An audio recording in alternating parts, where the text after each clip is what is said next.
hard. Maybe I need to talk to you again. Yeah, obviously, when you're talking about these reforms, you're talking about specific instances in the governor's office. But in my mind, I don't think this issue has gotten much traction outside of Austin. Why do you think that that's the case? Well, I think it's time for a leader to put forward the standards that we want to see in government down the road. And I don't think Governor Perry will do that because he is a part of that inside Austin system. And I think that he has run over legislators. He has run over his own appointees and agencies and boards. And I think it is a very important issue for the people of Texas. Senator, Governor Perry's office just issued a press release not long ago in which its spokesperson said, quote, Senator Hutchison has no credibility on term limits considering she promised to serve just 2 full terms in the Senate and then ran for a 3rd. Would you respond? Yes, I would. I do think we should have term limits in Congress. I think it's more important for an executive because we have seen the abuses of power by this governor who controls every board, every agency with just an appointment process.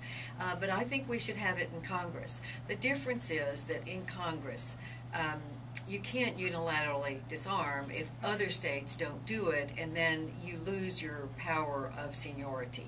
I am very pleased that that I have always supported term limits, and I think for an executive it's even more important than a member of Congress, but I think it's good, and if we could get it in a constitutional amendment for America, I have supported that. I have introduced legislation to do it, and I think it would be better for our country, for everyone to have to go back into the private sector jobs, to just know how much power government has over our businesses.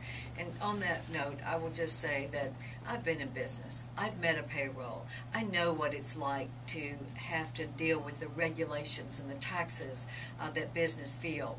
And Governor Perry really has been in government his entire working life, and I think we need people with business experience, and I'm very proud that I've run a business, and that's why I think Governor Perry's increases in taxes on business are a real problem for him.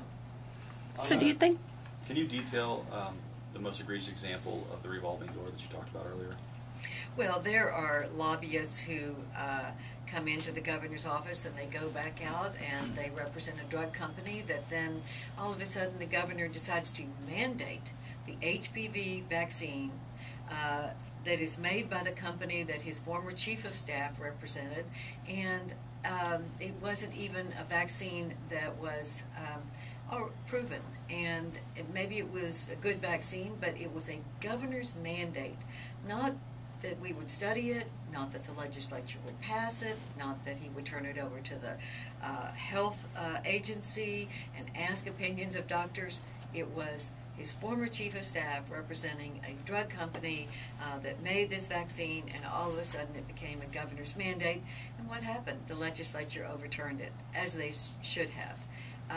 That's just one example. There's another example of a consultant for a company that does business with the state who became a member of Governor Perry's staff when the same client was being turned over to a member of the family of the person who was now in the governor's office, and this company was still seeking huge contracts from the state and continued doing so, and then the former lobbyist went right back to being a lobbyist and continuing to get help his client get contracts with the state. That's 2 instances. We do one more question. Senator, will you be doing anything today for MLK Day and observance? I am today going all over the state and talking about my policy initiative. I think there are many remembrances and celebrations of this holiday, and I'm happy that they are. I'm also working constantly with people who are trying to help the people of Haiti and trying to get information about loved ones and family members. So we are doing that on an ongoing basis, 2 very important issues other than my policy announcement, but this was a day that I wanted to be able to travel around Texas and reveal this important policy statement for sunshine in state government. Some I've asked, did you even consider going to the march today in San Antonio? I know it's a big thing, and some there, we have crews there today, and some of them were asking if Governor Perry or Senator Hutchinson were going to attend.